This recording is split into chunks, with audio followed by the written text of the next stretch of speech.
দিনের গুরুত্বপূর্ণ সংবাদ, পাশাপাশি বিশেষ প্রতিবেদন, আর সেই সাথে থাকছে কিছু সংবাদের পরিপ্রেক্ষিতে বিশেষজ্ঞ মতামত। সাথে আছি ইশরাত জাহান।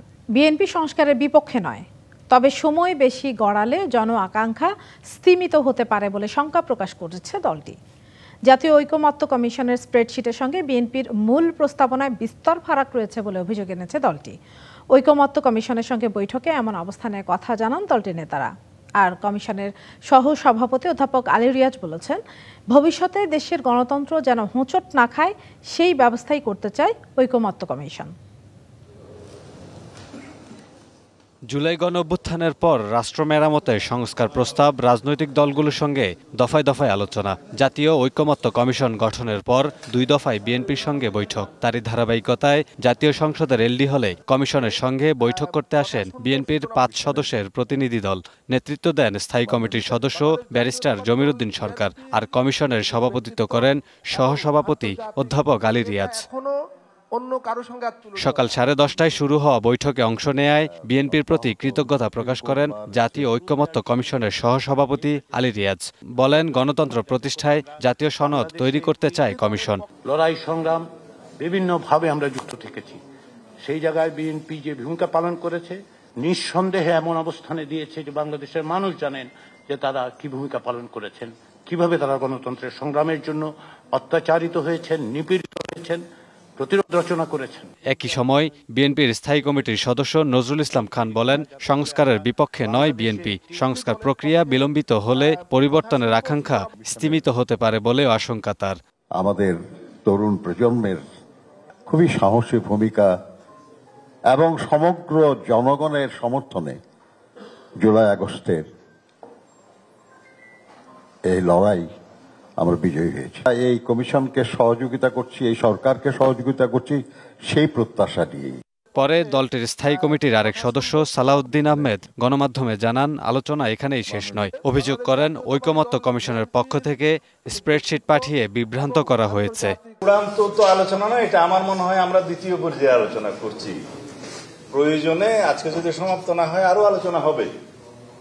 এখন আমরা সেই আলোচনা সমাপ্ত করিনি, আশা করি আমরা একটা পজিটিভ দৃষ্টিভঙ্গি নিয়ে আগাচ্ছি। স্প্রেডশিট গুলো দিয়ে ওনারা আসলে এটা বিভ্রান্ত করেছেন, আমাদের সবাইকে বলতে গেলে মিসলিড হয়েছে, এটা দেওয়া উচিত হয়নি। জুনে শেষ হচ্ছে জাতীয় ঐকমত্য কমিশনের মেয়াদ। নির্দিষ্ট সময়ের মধ্যে রাজনৈতিক দলগুলোর ঐকমত্যের ভিত্তিতে জুলাই সনদ তৈরি করতে চায় এই commission. Kamrul Hasan, DBC news, Dhaka. ঐকমত্য কমিশনের সঙ্গে বিএনপির বৈঠক নিয়ে বিস্তারিত জানাতে বার্তা কক্ষ থেকে আমাদের সাথে যুক্ত হয়েছেন স্টাফ রিপোর্টার নূপুর মাহমুদ। নূপুর, জাতীয় ঐকমত্য কমিশনের সঙ্গে আলোচনায় বিএনপি যে আলোচনা হয়েছে তাতে কোন কোন বিষয় প্রাধান্য পেয়েছে এটা একটু জানাবে না? সেই সঙ্গে কোনো ধরনের সিদ্ধান্ত এসেছে কিনা এটাও জানতে চাই। ধন্যবাদ আপনাকে। দেখুন, আপনি আজকে সারাদিন যে বিষয়টি আলোচনায় ছিল সেটি হয়তো বা আপনি দেখেছেন। সে বিষয়টি ছিল যে ঐকমত্য কমিশনের সাথে বিএনপির একটি প্রতিনিধির 5 সদস্যের একটি প্রতিনিধি দলের একটি বৈঠক হয়েছে। প্রায় 7.5 ঘন্টা মতো তাদের বৈঠক চলেন। আর এই বৈঠকের মধ্যেও কিন্তু এখন পর্যন্ত কোনো ধরনের সুরাহা হয় নাই, এবং তারা কিন্তু আজকে যে বৈঠকে কী হয়েছে সে বিষয়গুলো নিয়েও কিন্তু তেমন কোনো মন্তব্য করেনি বিএনপির সদস্যরা। তারা কিন্তু যে শুধুমাত্র বলেছেন যে তাদের এটি শুধু শেষ বৈঠক না, তারা পরবর্তীতে আরও বৈঠক করতে চায় এবং বিভিন্ন বিষয় নিয়ে আলোচনা করতে চায়। তার জন্য তারা কিন্তু সামনে রবিবার তারা একটা সময় দিয়েছেন, তারা কিন্তু আবারও ঐকমত্য কমিশনের সাথে তারা বৈঠকে বসবেন এবং তারা কিন্তু তখন বিস্তারিত আমাদেরকে জানাবেন। অর্থাৎ গণমাধ্যম কর্মীরা কিন্তু তাদের কাজকে বলেছিলেন যে 7.5 ঘন্টা ধরে যে বৈঠক হয়েছে, আসলে এই বৈঠকের মধ্যে কোন কোন বিষয়গুলো উঠে এসেছেন এবং কোন কোনগুলো থেকে তারা একমত আর কোন কোনগুলো থেকে তারা দ্বিমত। তো কোন যে বিষয়গুলো এসেছেন তার মধ্যে থেকে বেশ কিছু বিষয়ে তারা একমত পোষণ করেছেন, আবার বেশ কিছু আংশিকভাবে দ্বিমত পোষণ করেছেন। প্রায় বলছেন যে তারা 25টি মতো বিষয়ে তারা একমত আর 25টি মতো বিষয়ে তারা দ্বিমত আছেন। এই নিয়েই কিন্তু কথা বলেছেন। এমনকি তাদের মধ্যে থেকে যে ঐকমত্য কমিশনের সহসভাপতি ডক্টর আলী রিয়াজ তিনিও কিন্তু কথা বলেছেন এবং তিনি কিন্তু জানিয়েছেন যে গণতন্ত্র যে এতদিন হোঁচট খেয়েছে সেই হোঁচট খাওয়া গণতন্ত্রকে আবার ফিরিয়ে আনতে হবে। আর এই ফিরিয়ে ফিরিয়ে আনার জন্য তারা কিন্তু যে সকল বিষয় যেটা উপকারী বা যে সকল বিষয় করলে ভালো হবে সেটি কিন্তু তারা গণতন্ত্র ফিরিয়ে আনতে বারবার তারা চেষ্টা করবেন। এমনকি সেই সাথে বিএনপির একজন নেতাও কথা বলেছেন, নজরুল ইসলাম খান সেই সময় যুক্ত ছিলেন, তিনিও কিন্তু বারবার বলেছেন যে তারা বিএনপি কিন্তু কোনোভাবেই সংস্কারের বিপক্ষে না, তারা কিন্তু সংস্কারের পক্ষে, এটি কিন্তু বারবার প্রমাণ হয়েছে, এমনটাই কথা বলেছেন তারা। কিন্তু আসলে কতটুকু পক্ষে বিপক্ষে এটি আসলে তাদের অবস্থা থেকে তারা মূল্যায়ন করতে বলছেন যে আমরা এখনো এটি নিয়ে আলোচনা করিনি, তবে হচ্ছে যে আমরা পরবর্তীতে জানাবো যে আসলে কোন বিষয়গুলোর সাথে আমরা সঠিকভাবে একমত হচ্ছি। তো আরেকটি বিষয় বারবার যে উঠে আসছে, আপনাকে একটু আগেও বলছিলাম আমি, যে তারা যে বিষয়গুলোর সাথে একমত হতে পারছেন না সেগুলো নিয়ে কিন্তু বারবার কথা তুলেছেন। যেমনটি ছিল যে বিএনপি একটা অভিযোগ করেছে যে জাতীয় ঐক্যমত্য কমিশনের স্প্রেডশিটের সঙ্গে বিএনপির যে মূল প্রস্তাবনাগুলো ছিল সেগুলোর সাথে বিস্তর ফারাক আছে। এইটা নিয়ে সুনির্দিষ্ট মানে কোন কোন বিষয়ে ফারাক আছে সুনির্দিষ্ট কিছু বলেছে কিনা বিএনপি?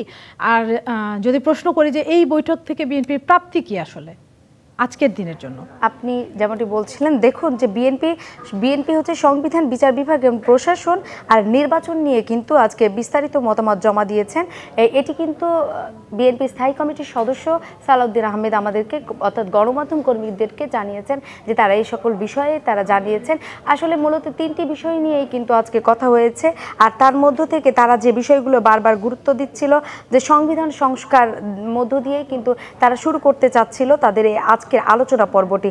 তাছাড়া যে বিষয়টি বারবার হচ্ছে সামনে আসছিল যে সংস্কার কমিশনের বিস্তারিত প্রতিবেদনে 131টি প্রস্তাব থাকলেও জাতীয় ঐক্যমত্য কমিশনের স্প্রেডশিটে যে 70টি বিষয় উল্লেখ করা হয়েছে তা বিষয় নিয়ে কিন্তু মন্তব্য করেছেন বারবার সালাউদ্দিন আহমেদ। তিনি কিন্তু বারবার জানিয়েছেন যে তারা যে সকল বিষয়গুলোর সাথে একমত না সে সকল বিষয়গুলোকে তারা বারবার ঐক্যমত্য কমিশনের কাছে তুলে ধরার চেষ্টা করেছেন। এমনকি তিনি কিন্তু বলেছেন যে সংবিধানের প্রস্তাবনা শুরু হতে করে প্রজাতন্ত্র, রাষ্ট্রের মূলনীতি সহ সব বিষয়ে দফায় দফায় আলোচনা করবেন। সামনে আরও আমরা আলোচনা সেটি দেখতে পাবো, এমনকি বিস্তারিত যে অগ্রগতি আছে সেটিও কিন্তু আমরা পরবর্তীতে জানতে পারবো বলেও কিন্তু তিনি গণমাধ্যম কর্মীদের কাছে বলেছেন। সেই সাথে সংবিধান সংশোধন সংক্রান্ত যে মৌলিক প্রস্তাবের বিষয় আছে সে বিষয়গুলো নিয়েও কিন্তু আলোচনা করার কথা বলেছে। আর 25টির কথা বারবার বলছি কারণ যে 25টি তারা একমত হয়েছেন সে 25টি তুলে ধরেছেন বারবার।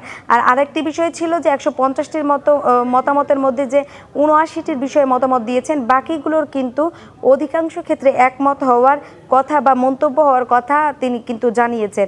আর হ্যাঁ অথবা না মতামত চেয়ে যে বিষয়টি ছিল সে বিষয়টি কিন্তু বিস্তারিত প্রতিবেদনের যে ফারাক আছে তা জানিয়ে তিনি কিন্তু সংবিধানের 95 অনুচ্ছেদে বিস্তারিত বলেছেন আপনি। ধন্যবাদ নূপুর মাহমুদ। ৭১ গণহত্যার জন্য ক্ষমা চাওয়া, ওই সময়ে বাংলাদেশের আটকে পড়া $4.2 বিলিয়ন এবং বাংলাদেশে আটকে পড়া পাকিস্তানিদের ফেরত নিতে ইসলামাবাদের কাছে সহযোগিতা চাওয়া হয়েছে বলে জানিয়েছেন পররাষ্ট্র সচিব মোহাম্মদ জসিমউদ্দিন।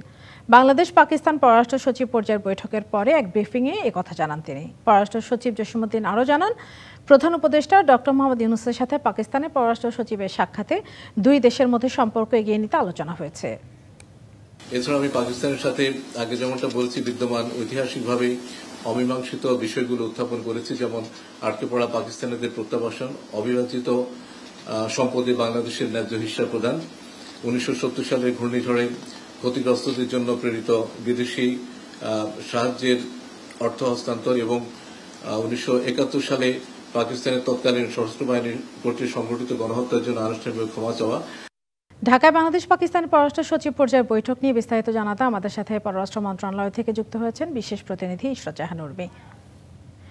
উর্মি, এই বৈঠকে কি কি আলোচনা হয়েছে? আমরা ছোট্ট করে অল্প একটু যা জানিয়েছি, এর বাইরে নিশ্চয়ই আরো অনেক বিষয় আলোচনা হয়েছে, আপনি যদি বলেন আমাদেরকে।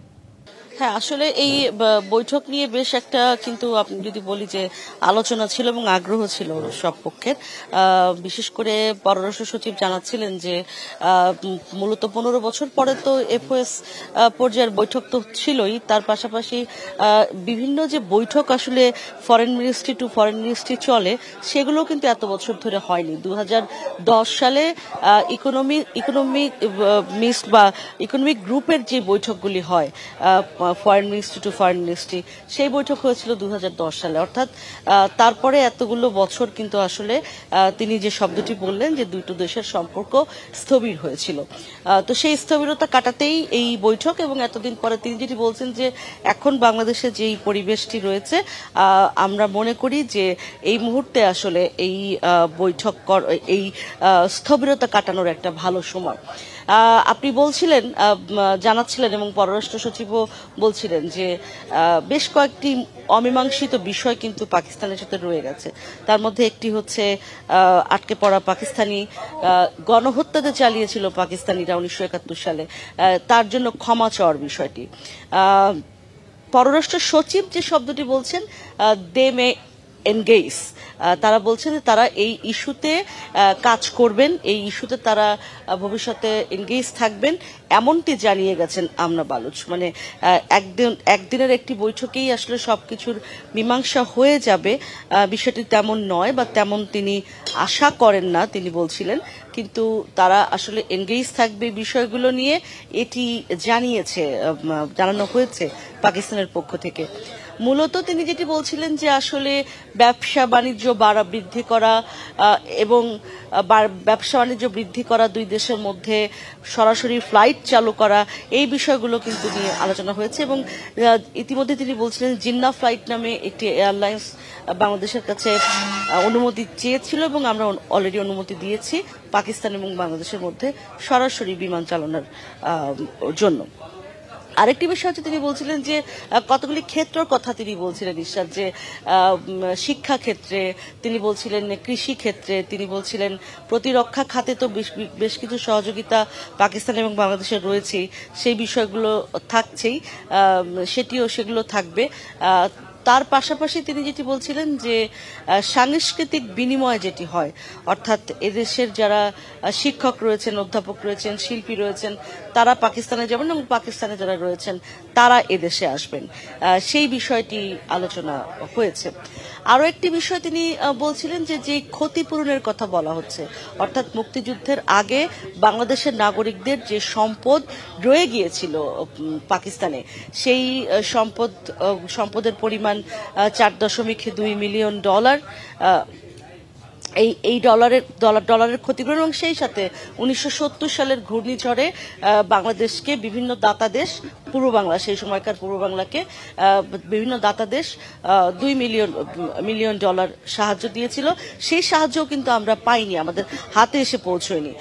ফলে সেই টাকার হিস্সা আমরা চেয়েছি, এবং সেই হিস্সাটা আসলে এই মুহূর্তে ঠিক এখনকার টাকায় কনভার্ট করে হবে না কি হবে, সেই সমস্ত বিষয় নিয়েই আসলে আলোচনা ভবিষ্যতে হবে, যেটি আসলে পররাষ্ট্র সচিব বলছিলেন যে মূলত এটি আলোচনার শুরু। স্থবির যে সম্পর্ক ছিল, সেই সম্পর্কটার স্থবিরতা কাটানোর শুরু আসলে এখন। অন্তত নিয়মিত যে দুটি দেশের মধ্যে যে সমস্ত বৈঠকগুলি হয়, সেই বৈঠকগুলি যেন হয়, তার একটি সূচনা আসলে আজকের এই বৈঠকের মাধ্যমে হলো। এবং সেই সঙ্গে আমি এটি জানিয়ে ইশরাত শেষ করতে চাই যে 27-28 তারিখে পররাষ্ট্রমন্ত্রী আসছেন, পাকিস্তানের পররাষ্ট্রমন্ত্রী ঢাকা সফরে আসছেন, অর্থাৎ স্থবির সম্পর্ক থেকে সম্পর্কটা অন্য একটা মাত্রায় নিয়ে যাওয়ার জন্য এই বৈঠক, এবং সেটাই আসলে আজকে শুরু হলো। ইশরাত, ধন্যবাদ। 6 দফা দাবি আদায়ে শিক্ষা মন্ত্রণালয়ের বৈঠকে সন্তুষ্ট নয় কারিগরি শিক্ষার্থীরা। সচিবালয়ের দীর্ঘ 3 ঘণ্টা বৈঠক শেষে মন্ত্রণালয়ের দৃশ্যমান কোনো পদক্ষেপ নেই জানিয়ে আন্দোলন চালিয়ে যাবার হুঁশিয়ারি দিয়েছেন শিক্ষার্থীরা। তাদের অভিযোগ, আশ্বাস দিয়ে বৈঠকে ডেকে আনা হলেও সমাধান করতে পারেনি মন্ত্রণালয়। কারিগরি ও উচ্চশিক্ষা মন্ত্রণালয় নামে স্বতন্ত্র মন্ত্রণালয় প্রতিষ্ঠা ও কারিগরি শিক্ষার্থীদের উচ্চশিক্ষার জন্য একটি উন্নতমানের টেকনিক্যাল বিশ্ববিদ্যালয় প্রতিষ্ঠা সহ 6 দফা দাবিতে আন্দোলন করে আসছে শিক্ষার্থীরা। গেল বুধবার সড়ক অবরোধ করে নিজেদের দাবির প্রতি কঠোর অবস্থান নেন সরকারি বেসরকারি পলিটেকনিক ইনস্টিটিউটের শিক্ষার্থীরা। বিষয়টি আমলে নিয়ে আন্দোলনরত 18 সদস্য প্রতিনিধি দলের সাথে সচিবালয়ে টানা 3 ঘণ্টার বৈঠক করে শিক্ষা মন্ত্রণালয়। পরে শিক্ষার্থীরা জানান, দাবি আদায়ে মন্ত্রণালয়ের কাছ থেকে আশানুরূপ সাড়া না পেয়ে তারা অসন্তুষ্ট। তাদের কারোর থেকে আমরা আশানুরূপ ফল পাইনি, এমনকি এখন বর্তমানে যিনি নতুন সচিব স্যার হয়েছেন তার সাথে আমরা বারবার যোগাযোগ করার চেষ্টা করার পরেও আমরা তার সাথে যোগাযোগ করতে ব্যর্থ। বিগত ফ্যাসিস্ট আমলে কিছু সচিব যিনি বর্তমান অলরেডি কারাবন্দী আছে, তো তারা এইটাকে ষড়যন্ত্র করে এই ক্রাফট ইন্সট্রাক্টর যে বিষয়গুলো আছে, সংশ্লিষ্ট যে শিক্ষক বলতেছেন শিক্ষক সংশ্লিষ্ট বিষয়গুলো আছে, এগুলো নিয়োগ বিধি তিনি চেঞ্জ করেছে তাদের ইচ্ছা মতো। সভায় শিক্ষা উপদেষ্টা না থাকার সমালোচনা করেন তারা। বৈঠক ফলপ্রসূ না হওয়ায় কর্মসূচি চালিয়ে যাবার হুঁশিয়ারি দেন কেন্দ্রীয় সমন্বয়ক মাশফিক ইসলাম। তারা বলতেছে তারা নিয়োগ বিধি সংশোধন করেছে, এটা করেছে, ক্রাফটদের বিরুদ্ধে এই পদক্ষেপ নিয়েছে, কিন্তু আমরা কোনো দৃশ্যমান ফলাফল পাচ্ছি না। তাদের সকল কিছুতেই তারা আলোচনার সময় লাগবে, সময় ক্ষেপণ করার প্রস্তুতি আসতেছে। কারিগরি ছাত্র আন্দোলন একত্রিতভাবে সিদ্ধান্তক্রমে কঠোর থেকে কঠোর কর্মসূচির দিকে যাবে এবং কঠোর থেকে কঠোর কর্মসূচি খুব দ্রুত আপনাদেরকে জানিয়ে দেওয়া হবে। আগামীতে আন্দোলনে জনদুর্ভোগ যাতে কম হয় সেদিকটি বিবেচনার আশ্বাস দেন শিক্ষার্থীদের প্রতিনিধি দল। শাহ ইমন, ডিবিসি নিউজ, ঢাকা। সিলেটের টাইগার টপ অর্ডার ব্যর্থ হলে জিম্বাবুয়ের বিপক্ষেও ঘটতে পারে অঘটন, মনে করেন বাংলাদেশের সাবেক ক্রিকেটার মোহাম্মদ আশরাফুল। তবে এমন কিছু হলে সেটা হবে দেশের ক্রিকেটের জন্য দুঃখজনক ঘটনা, এই মত তার। আর নাহিদ রানাকে শুরুতেই পিএসএল-এর জন্য এনওসি না দেয়াকে তিনি দেখছেন ইতিবাচক হিসেবে। দীর্ঘ বিরতির পর টাইগারদের অপেক্ষা ফুরোচ্ছে সাদা পোশাকের ক্রিকেটে মাঠে নামার। প্রতিপক্ষ জিম্বাবুয়েও চলে এসেছে। চায়ের দেশ সিলেটে হবে সিরিজের প্রথম ম্যাচ। খেলার আগে চলছে হিসেব নিকেশ। বরাবরই জিম্বাবুয়ে বাংলাদেশের জন্য আশীর্বাদ। কোনো অঘটনের সম্ভাবনা কি আছে সিকান্দার রাজাদের বিপক্ষে? যেহেতু আমাদের হোম কন্ডিশনে খেলা হবে এবং আমরা অনেক এক্সপিরিয়েন্স একটা টিম, সেই জায়গায় আমি আশা করব যে আমাদের কোনো সমস্যা যেন না হয়। টেস্টে বাংলাদেশের সবচেয়ে বড় দুশ্চিন্তা টপ অর্ডার নিয়ে। ১০০-র আগে যদি ৪ বা ৫টা উইকেট পড়ে যায় তবে টাইগারদের ভাগ্যে ঘটতে পারে খারাপ কিছুও। অবশ্যই আমাদের টপ অর্ডার ব্যাটসম্যানদের আমরা যদি দেখি যে লাস্ট ১০-১২টা টেস্ট ইনিংস যদি আমরা খেয়াল করে থাকি, আমাদের কিন্তু ৪-৫টা উইকেট ৫০ বা ৮০ রানের মধ্যে পড়ে যায়। এই জিনিসটাই যেন না হয় সেটাই আশা থাকে। ইনজুরিতে পড়ে লিটন ফিরে আসলেও পিএসএল মাতাচ্ছেন রিশাদ। প্রথম টেস্ট খেলে চলে যাবেন নাহিদ রানাও। নাহিদকে টেস্ট খেলিয়ে তারপর এনওসি দেয়াকে ইতিবাচক হিসেবেই দেখছেন আশরাফুল। নাহিদ রানা যেহেতু টেস্ট ম্যাচ বেশি খেলে নাই এবং এই জায়গায় যদি সে বড় স্পেল করে, বেশি বেশি বল করে, তাহলে অনেক কিছু শিখতে পারবে। আমার মনে হয় যে সে যদি একটা টেস্ট খেলে যায় সেটা তার জন্য ভালো। প্রথম টেস্ট খেলে টাইগাররা যাবে চট্টগ্রামে। সেখানে দুই দলের সিরিজের শেষ match. Sheikh Ashiq, DBC news desk. DBC নির্বাচিত সংবাদে এই ছিল এখনকার মতো। ডিবিসি নিউজের সংবাদগুলো পড়তে ভিজিট করুন dbcnews.tv আর ভিজিট করুন ডিবিসি নিউজের ফেসবুক পেজ এবং ইউটিউব চ্যানেল।